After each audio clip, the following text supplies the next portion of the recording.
उसको भी हम एक्सपर्टाइट करने की कोशिश कर रहे हैं। और अन्य विभागों के हैं वो भी मैंने नोट किया है और मेरे कार्यालय के माध्यम से हम उनके कंसर्न मिनिस्टर्स के साथ उसको टेकअप करेंगे। सड़कों का विस्तारीकरण हमारे लिए सबसे बड़ी प्राथमिकता है और मुझे खुशी है कि अभी हम हिमाचल में करीबन 300 करोड़ रुपए केंद्र से लेकर आए हैं। उसमें मंडी जिला का भी एक बहुत महत्वपूर्ण सड़क करसोग की है जिसमें करीबन 30 करोड़ रुपए हमको उसके लिए भी मिले हैं। और अभी हमारा ब्रिजेस का काम, जो पीछे हमारे ब्रिजेस बह गए थे आपकी आपदा में, चाहे वो पंडो का है, कून कतर का है और आपके जो है वो इसमें जो है औट में है, उसमें भी बहुत नुकसान हुआ है। एक ब्रिज का काम शुरू हो गया है, अभी 2 ब्रिजेस और उसका प्रपोजल मैंने डिपार्टमेंट को कहा है हम किसी ना किसी हेड में पंडो के ब्रिज को भी डलवाने का प्रयास कर रहे हैं। अभी PMJSY में डलवाएंगे या उसको CRF में डलवाएंगे, उसका हम जो है विभाग द्वारा प्रपोजल बनाया जा रहा है। एक छोटा सा गुटकर में भी ब्रिज है, उसके बारे में भी लोगों ने बात रखी है, उसको भी पूरा करेंगे। और बाकी जो सिंचाई की व्यवस्थाएं हैं, जो आपके सैनिटेशन का है या पीने की पेयजल योजनाओं की स्कीम्स है, हर चीज़ पे जो स्थानीय लोग हैं, क्योंकि खुला दरबार था तो ऐसा तो कोई था नहीं कि प्लान वो है, जो भी आ रहा है अपनी अपनी छोटी छोटी समस्या है, सब जो चीज़ें बताते हैं, जितना हो सकता है अपनी ओर से हम पूरा समर्थन कर रहे हैं, सहयोग कर रहे हैं। कोई बड़े जो प्रोजेक्ट्स हैं वो तो क्योंकि फिर उसमें केंद्र का भी सहयोग हमको चाहिए, तो हम केंद्र से भी लगातार उस पर बात कर रहे हैं। अभी हमारे, क्योंकि मेरे पास शहरी विकास मंत्रालय भी है, मैंने पीछे कहा है कि हम कोई अच्छा प्रोजेक्ट मंडी के लिए लाने के लिए प्रयास करेंगे। मैंने उसके लिए निर्देश दिए हैं अपने डिप्टी कमिश्नर को भी और हमारे जो UD के हमारे इसके MC कमिश्नर है कि कोई अच्छा प्रोजेक्ट यहाँ का बनाए जिससे हमारे लोगों को यहाँ पे सुविधा हो। तो मैं इस विषय में अभी जल्द दिल्ली जाकर जो हमारे केंद्रीय मंत्री है शहरी विकास के, उनसे भी मैं मिलूँगा और यहाँ के लिए खास रूप से मंडी शहर के लिए अच्छा बड़ा प्रोजेक्ट जो है वो शहरी विकास के लिए हम लेकर आएंगे। ये भी हमारी वचनबद्धता है। तो हर तरीके से हम कार्य कर रहे हैं, प्रदेश को आगे ले जाने का प्रयास कर रहे हैं और हिमाचल प्रदेश के हर इलाके का समान विकास हो, ये हमारी वचनबद्धता है और इसको पूरा करना ये हमारा दायित्व है। कठिनाइयाँ भी हैं क्योंकि बजट का भी कहीं ना कहीं दिक्कत रहती है, मगर फिर भी हमारे जो है पैसे की कमी हो सकती है, मगर जो है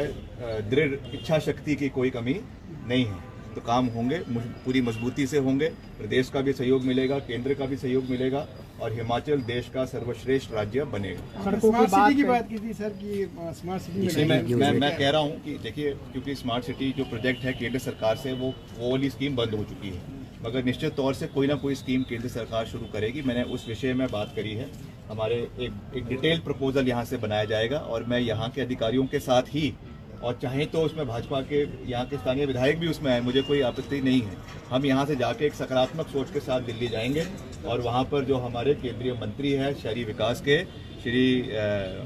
मनोहर लाल खट्टर जी, मैं उनसे मिलूंगा और हम हिमाचल के लिए, हर शहर के लिए, और उसमें मंडी शहर भी है, यहाँ के लिए हम एक बड़ा, चाहे हमारा वो सैनिटेशन का है, चाहे वो गार्बेज डिस्पोजल का है, चाहे और कोई पार्किंग की सुविधा है, हम यहाँ के लिए लाने का पूरा प्रयास करेंगे। विक्रमादित्य सिंह जी, आपने जो है एक समान विकास की बात कही, लेकिन पिछले 7 सालों की बात करें तो हर हिमाचली पर आज की डेट में 2 गुना जो है कर्ज हो गया है। सरकार किस तरह से देख रही है कि देखिए, इसके लिए सरकार कड़े कदम उठा रही है, कड़वे कदम भी उठा रही है। आप देख रहे हैं कि अभी कुछ कड़वे कदम भी सरकार ने लिए हैं, कुछ स्कूलों को बंद करने का, मर्ज करने का निर्णय लिया है। उसी तरीके से जो सब्सिडी बिजली की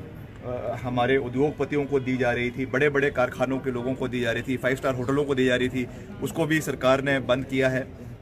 जो जेन्युइन व्यक्ति है उसको बिजली मिलनी चाहिए, सब्सिडी पे मिलनी चाहिए, मगर जो उसकी मुफ्त खोरी करी जा रही थी जयराम जी के सरकार के समय में, हर किसी को जो है वो 125 यूनिट देने की बात की गई, तो ये सही नहीं है। इसको हमें जो है वो आधार कार्ड के हिसाब से, इसको हमें जो है वो इनकम के हिसाब से उस पर जो है कैप लगाने की आवश्यकता है। तो इन सब चीज़ों के ऊपर हम कार्य कर रहे हैं। रिसोर्स मोबिलाइजेशन हम प्रदेश के अंदर कर रहे हैं। आबकारी नीति को भी उस तरीके से देखा गया है जिसमें करीबन 600 करोड़ रुपए का मुनाफा प्रदेश सरकार को हुआ है। माइनिंग पॉलिसी प्रदेश में लाई गई है ताकि माइनिंग से भी प्रदेश में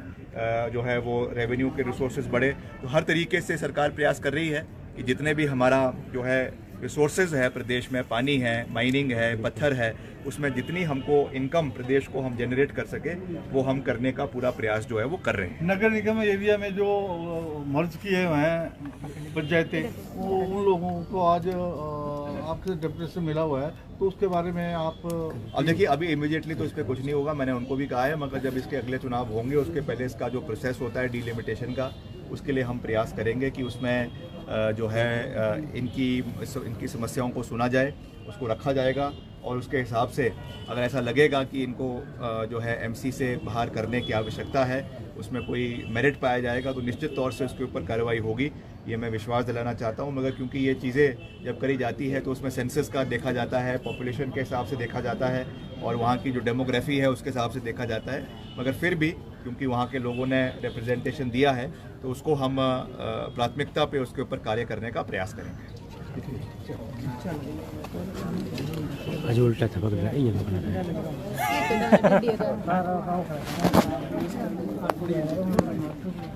जो डिप्टी कमिश्नर से होने हैं उसको भी हमने